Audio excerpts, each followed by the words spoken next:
but it's grown into this tremendous motorsport that today involves thousands of people, a huge industry, and families all across the country that enjoy taking this variety of street machines on the road. You'll see sedans, roadsters, customs, pro street, sedan deliveries, you name it, they're all here, and they're the cream of the crop. Hi, I'm Kenny Youngblood, and I'd like to welcome you to the West Coast Nationals.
Street riding is about old cars, and it's about kind of reliving the old days. A lot of us older guys are, that grew up in the 50s, we like to create those old days. Kind of like American Graffiti, the movie, or Happy Days, with Fonzie and stuff. Those were fun days for us. So street riding is kind of a rebirth of that with our old cars, our Model A's, our Model T's, our 32 Fords, our 57 Chevys, that kind of stuff. And it's just a way to relive the past.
I'll bet this is one machine that just about stops traffic. Kathy, what are some of the reactions you get from people? Well, we've had people wanting us to pull over on the side of the road to ask us just what is it.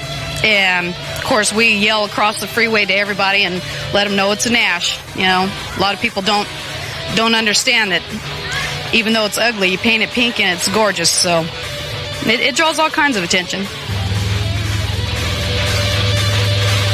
Living proof that hot rods can come in all shapes and sizes, and there's infinite possibilities. This is the creation behind me here that was built by my brother, Roger Rouse. And did you have something to do with it too, Kathy? I had almost everything to do with it. They just asked me what, would be nice to do, and we wanted to keep it kind of off the wall, and Nash says it all, so. Well, that's great. Will they admit to it? That you helped them that much? I doubt it. But I believe you. Thank you.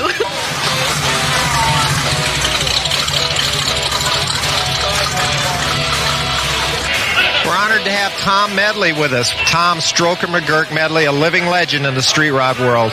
Well, Tom, it's been almost 25 years since that first Street Rod Nationals. How do you feel about what's happened today? Well, I think the thing that's happened is it's went from a kind of a backyard sport to a real professional thing, which in a lot of ways is good because it has spawned an industry and it's got a lot more people into it via the glass bodies and all the things that if you had to go out and find all the 32 roadsters that are around here were all steel ones, I think Henry would turn over his grave. He didn't make that many. They were all crushed before the war. But I think it's the general public has now accepted these cars because they realize that they're not some junk running down the highway. They're really well-engineered cars, and they're actually a lot safer than a lot of the cars that you see running down the road. Oh, we have a good class of cars too, but the standard here is outstanding. It really is. The guys here think, and the work involved in their cars here, the Australian guys, I think, are scared to put as much into them as these guys have.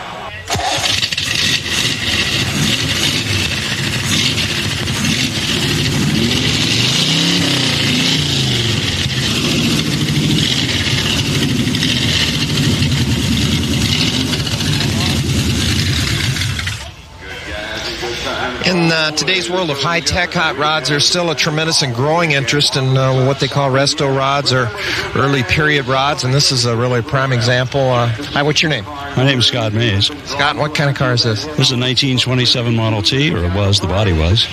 Everything else is pretty much resto period out of the 40s or 50s. The youngest part on the car is about 1960, but it's what people were driving on the dirt tracks in the early 50s. Right. So you intentionally set about to make it look like an early period car. Exactly. There's no plastic, there's no fiberglass, and there's no real new stuff on it, although the parts that keep it safe are new. The All-American Hot Rod. How would you define it? A lot of people would say this type of car, a Norm Grabowski-inspired kooky T-Roadster, would be it. One just like this was seen for years in 77 Sunset Strip, the TV show. We're walking along what is called the real hot rod area. This section is set aside for cars that meet a certain criteria and, for the most part, don't use any of the high-tech equipment or billet parts that you see on a lot of the other rods here. Now, what actually are the criteria here for the real hot rods? No store-bought parts, everything from a junkyard or hand-fabricated, and no funny paint jobs, no pastels. Just real hot rods. Red or black is the primary color. I see. And did you build this car? I bought it from the guy that built it, but I owned it for almost 20 years. Right. And so I rebuilt it. My name's Tom Vandenberg. A real hot rod. Is this the place to be? You bet. This is the place where they park all of the real cars. So there it is. Anybody can buy a street rod, but you got to build a hot rod. Hey, nice, sir.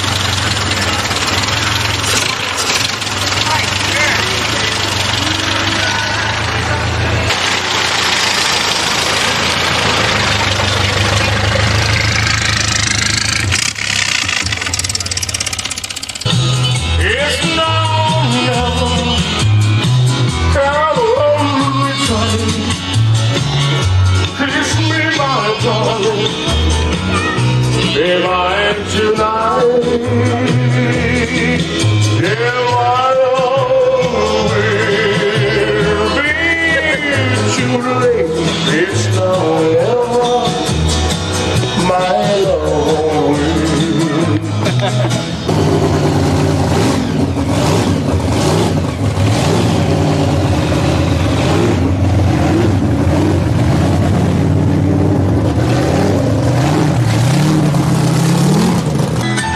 I still love.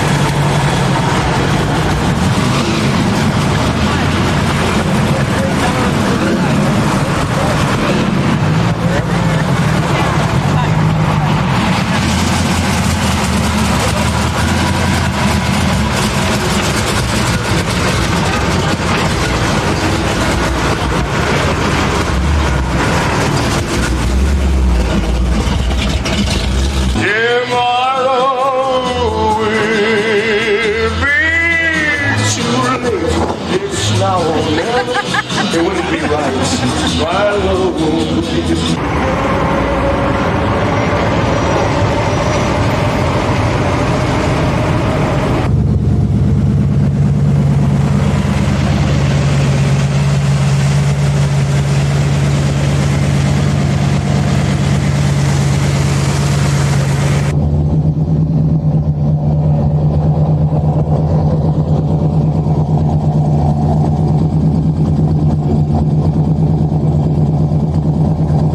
It's now or never. Come hold me tight.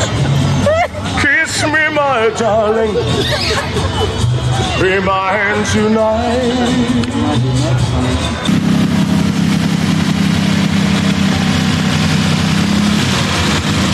Too late. It's now or never. My love won't wait. It's now or never. My love won't wait.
It's a 1950 Buick Roadmaster, powered by a 510-inch bow-tie Chevy, digital fuel injected with 3-stage nitrous, made 807 horsepower, 400 turbo reverse manual valve body transmission. Has 4-wheel disc brakes, rack and pinion steering, air conditioning, electric windows, electric trunk, and electric doors. Took 8 months to build the car. It's got one-off Boyd wheels, Boyd steering wheel. The floor is channeled over the body. It's a full tube chassis, 4-link suspension. The colors are wineberry, orange, and tangerine. I got about 65 grand invested in the car with no labor, just parts and material. Exactly what it is. What's your name for that? Bucktooth Buick. Hot rodding has always been a vivid.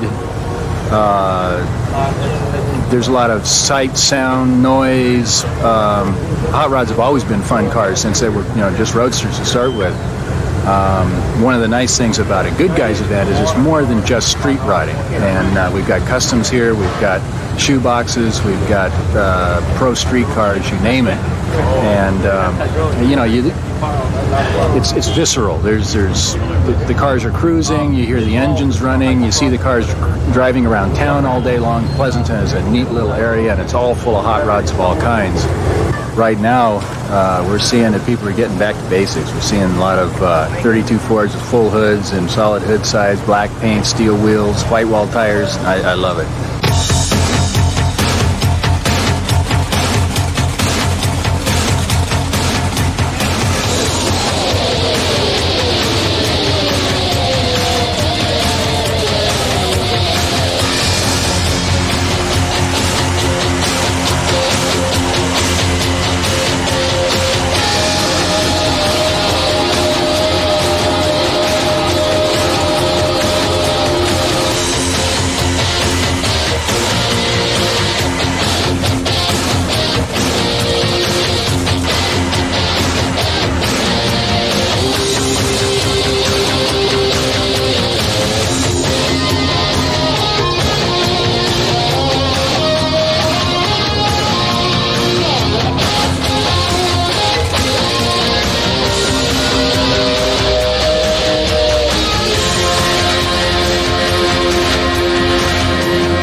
California always wants to say that their cars are the greatest, which we all think so. Just California is a place where trends have usually been started.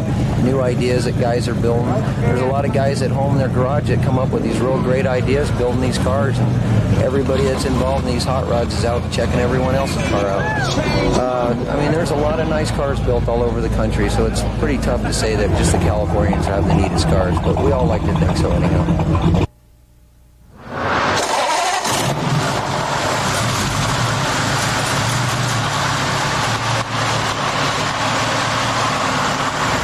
I think 32 Fords always maintain a certain characteristic, a certain appeal. If you look around the deuce doings, you'll see them done up many different ways, high-tech, low-tech, bone stock, and people are attracted to them no matter which way they are. They just are a popular hot rod. America and the world has a passion with the automobile, and I think this is just one way of displaying it. The 32 Ford is the quintessential street rod. It was the first year that Henry Ford brought out the V8. It was popular at the dry lakes, popular at the drag races, popular on the street. It has been and always will be the most popular street rod. Everybody likes their own thing in hot rods, but there's no question that when you put a bunch of people in a crowd and there's a few deuces around, they'll draw a lot of attention. They're hot, they're popular, they always have been, they always will be. I'm Rick Davis from Chilliwack, British Columbia.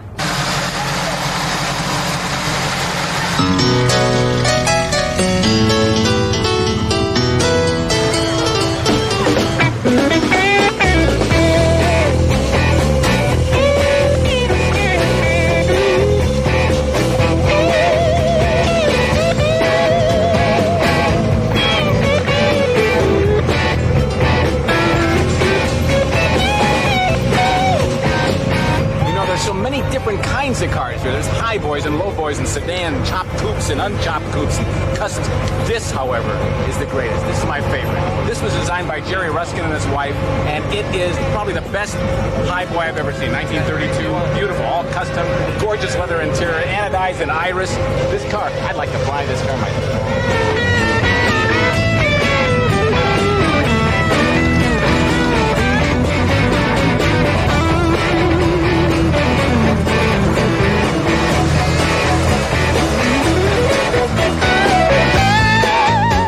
Car won the Oakland Roadster Show in 1992, the most beautiful roadster. This car was built by Boyd Connington. The rear end is a Halibran quick change. It's a 29 Ford Roadster body. The body has been sectioned and lengthened. We took 3.5 inches out of the side of the body, added 1.5 inches to the doors, hid the hinges, and flared the fender wells away on the back of it and moved the fender wells forward. The wheels are a one-off set that Boyd made for me with 6 holes. He has a set of wheels that have 5 in it, but 6 with little grooves on them, and we did those special for me. The interior is Conley leather, and that was done by Ron Mangus down in Los Angeles. The 4 bars are different lengths so that they would accent the body lengths of the car. It's got a Excel ignition in it, B&M blower, and milled air cleaner and valve covers, a Babs radiator. The turn signals are in the axle and the bat wings. The torsion bars are on the front, going through the frame, and on the rear they're exposed. It's got a complete belly pan underneath the motor. It's got a 5-speed Doug Nash in it with a Hawk 406 Indianapolis motor that's been converted to be used on the street. Hi, my name is Dennis Varney, and I own this 29 Roadster. Everybody that's been in hot rodding for any length of time has heard of Leroy Tex Smith. If not, has been touched by him in some way, and in a positive way. I know myself, Tex, you helped me out, and I sure thank you for it. How has hot rodding grown over the years, and in general attitudes as well as the machinery? Well, it's interesting you used the word hot rodding instead of street rodding there. We started out with the word hot rod, and it was a dirty word. We had to clean it up. So in the early years, early 50s, we spent all our time doing that. And the cars in those days were your only form of transportation. You know, that's what you drove was what you had, and that's what you would run at the lakes or at the drags or whatever. But the appearance of the cars has just absolutely become phenomenal. And that, I think, is really the change. There is another change in the spirit of the hobby. You know, whenever you drive your car down the road and everybody gives you the thumbs up and yeah, right on and everything, everybody has to smile when they see one of these cars. Everybody giggles, you know, especially when you're in the rain in the Roadster, right? Yeah, they all giggle in. Your head up against the windshield. Yeah, because you're getting hail all over you. But there's an attitude, something about this thing, you know, the old have fun with an old car really does apply to street rodding, and I think that's the thing that has come across so much to the guys that, you know, have decided they're 40 or 45 years old. They want to get into this hobby. They take a look at that and they say, that's fun. I want to do that. And then once they get into it, their wife says, this is keen. The family says, I like doing this. Let's do this. And it's a little different than other family activities, family pastimes. So you've seen a growth in the family unit being involved. Oh, absolutely. You remember early on we'd run out to the lakes and we were, you know, just the guys and their buddies. If you go out to the lakes today, it's a family that's out there. So most certainly in all aspects, whether it's restorations or muscle cars, it has grown up. Right. Well, it's grown, and with a lot of help from you, Leroy Tex Smith, one of the living legends in street rodding.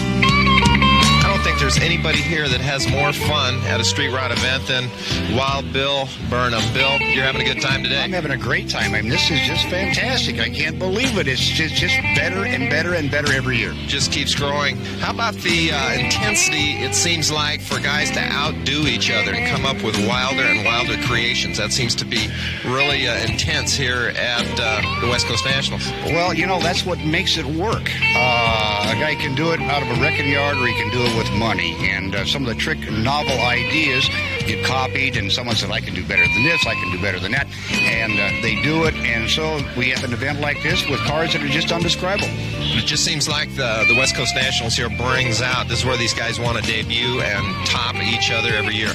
Well, that's true, and I don't think there's a problem with that. I think it just makes this sport so healthy. There are cars from all over the United States here. Guys have driven them from all over the United States, and they want to come to Pleasanton. And it's just so neat to see guys walk up and say, hey, Bill, what do you think of my new ride? Oh, just love it. And that inspires and filters down to the budget builder as well, right? Yes, because a lot of this stuff can be economically done at home in your garage. And a guy who is a builder at heart can look at this and say, I can do that. And that's what we like about this hobby. And he can make it as radical, as much of a concept as he wants, or he can make it traditional. But the concepts, the new blood, the new ideas, new people are moving in, and it's just going gangbusters. It's just gangbusters. That's super. The neat thing about street rodding, ideas are free.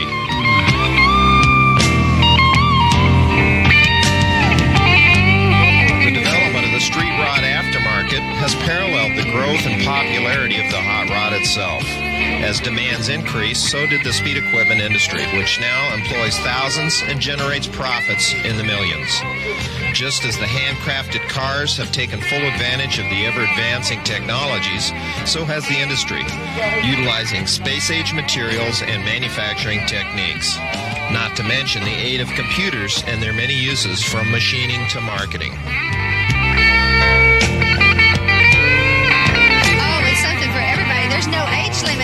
Motorsports. You know, you'll notice out here, maybe 2 and 3 years old have a favorite car like a 57 Chevrolet up to their grandparents that brought them out here. There is no age limit in this sport. Motorsports is the #1 growing spectator sport in the whole world today. The love of the automobile is usually the first love that a guy has, and the whole family partakes in it. So I would say it's grown.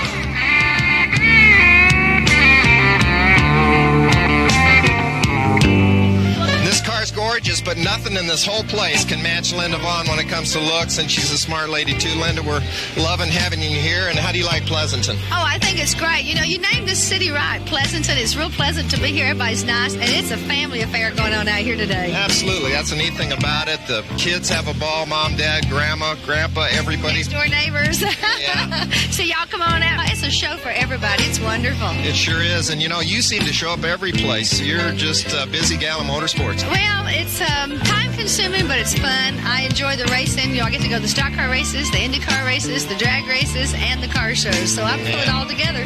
And they all love you. And I tell you what, Boyd's Cars and Linda Vaughn doesn't get any better than this. Thank you.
We're seeing things here this year, Bill, that like we've never seen before. What's going on the leading edge? Well, I'm looking at this, and I'm an old traditional hot rodder, but I see concept cars being built, still identifiable as the mark that they were, but now we're into concepts. We're into stuff that is so radical. It's a new thing that I'm excited about. As long as these cars remain identifiable, it's just new, and rotting just continues to grow this way. It started out with an old highboy with white wall tires and flat motor, and today you can barely recognize, but you can recognize the car as a concept. It may be a 32 Ford or whatever. There's a particular car here, a little black 29 highboy from down in Los Angeles area, that he has taken that car and created a concept of what a 29 highboy would have liked to look like 30 years ago. And this is what I see, and it's radicalness, but radical with identification. And their concepts is, I think, is the best way.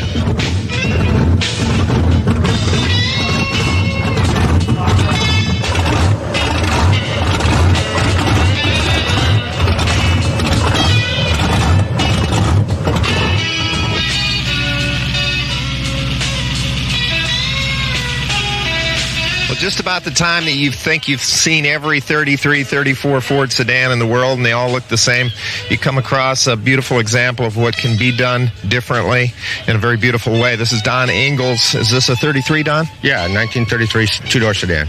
It's all Jaguar suspension, front and rear, and the front's controlled with torsion bars, and I got hydraulic cylinders so it can go up or down, and the rear coilover shocks are mounted with cylinders so that you can raise or lower that for depending on weight or load or the aesthetic you want for the car. So just kind of a fun car, kind of something different. Yeah.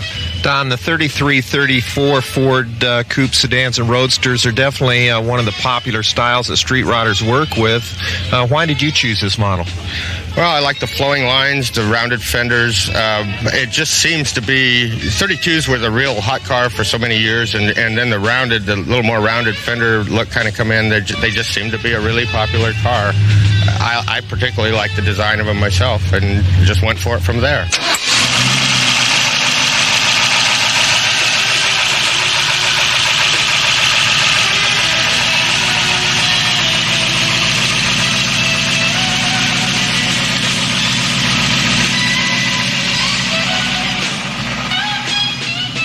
A hot rod, well, it can be really any car, but usually it's older cars that are customized. That means fixed up to either enhance the speed or appearance of the car, or both.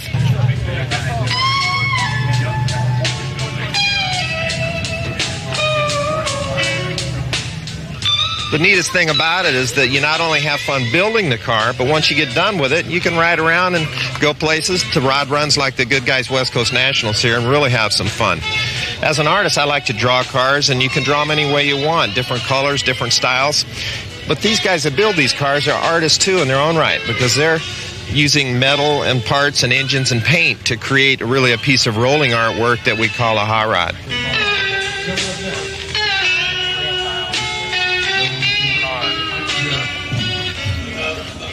The future of hot rodding is brighter than ever. What was once considered a fringe group of reckless youths has matured into an accepted social phenomenon, a constructive and ever-growing place for individuals and families to explore the unlimited potential of this uniquely American automotive art form. There's no more exquisite an example of the All-American Roadster than this beautiful 33 Ford.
It's amazing that the street rodding has got such great potential now. It's, you know, in Beverly Hills they're buying street rods instead of Ferraris, or they buy both. It has a mystique. It's like you look at a beautiful woman, right, and you go, why am I attracted to her? Why? She's a piece of art. She's beauty. She's, you know, you can't explain it. There's things that you really can't explain. But there's the drawing that you like that, you know. And street rodding has that. See, it's got that. The first time I saw a 32 Roadster, I went, oh yeah, oh, it's that bitchin', you know. And that's kind of what it's about. There's no telling where it's going. I hope the government doesn't ruin it. You know, I hope that the people will still enjoy it and just, you know, live with it and create more. And because there's any idea works here. There's so many off the wall ideas, and that's what also makes it great. And you start getting doctors and lawyers owning street rods. And that also, it's not just a kid around the corner that takes the fenders off the car anymore. It's got some big people in street rotting.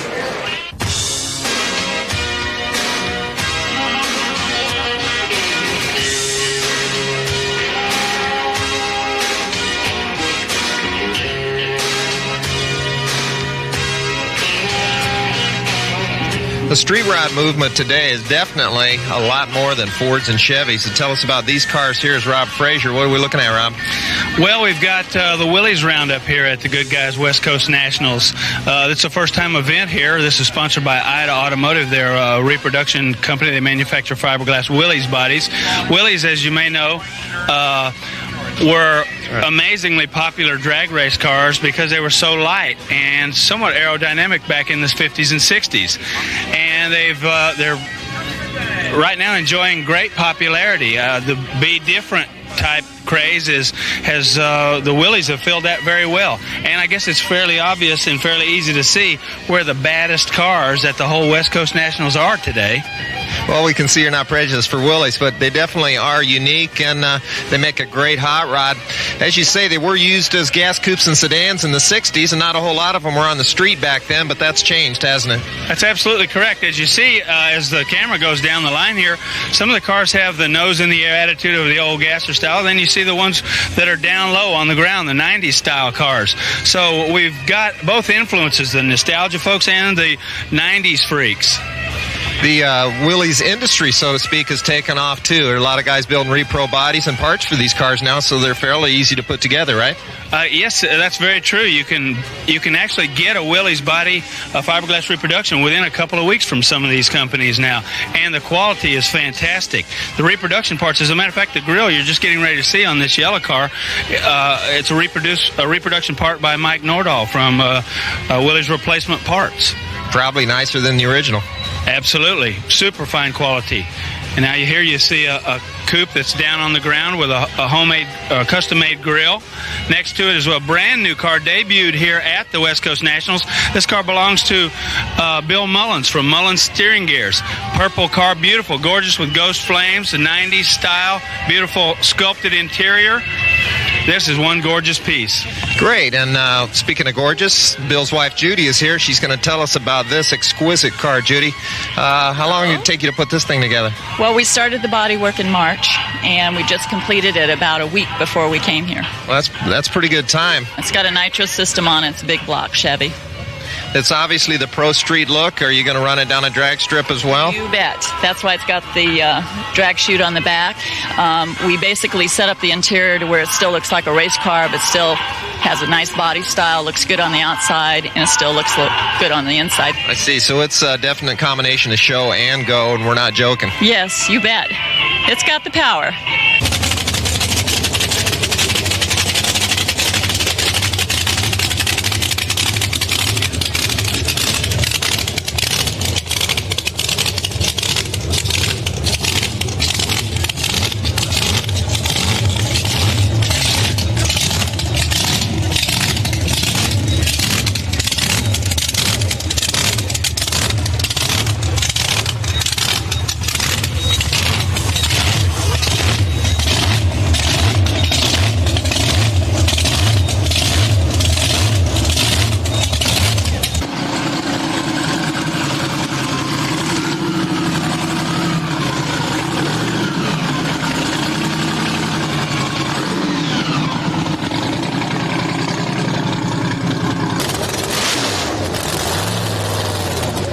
The day after they invented the first hot rod, they started racing, and drag racing was born. And this beautiful Willys here is owned by Marianne Harmon. Do you have a need for speed, Marianne? Yeah, anymore. The older you get, the faster you need to go. I heard that. Yeah. All these cars are seeing you're reading a book. Don't tell. It must be a good book. It's a really good book. 3,000 cars here and you're reading. I looked at every one of them. I did. What Muroc Gray like and some of those other places used to race in the streets like they do this stuff around here now once in a while. You know, you got to have a place for them to race.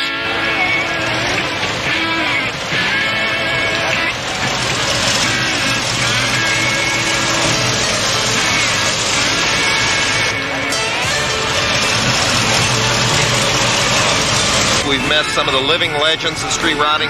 Talked about a lot of changes over the years, but one thing has never changed. Street riders are having just as much, if not more, fun than ever. This is Kenny Youngblood. Thanks for joining us.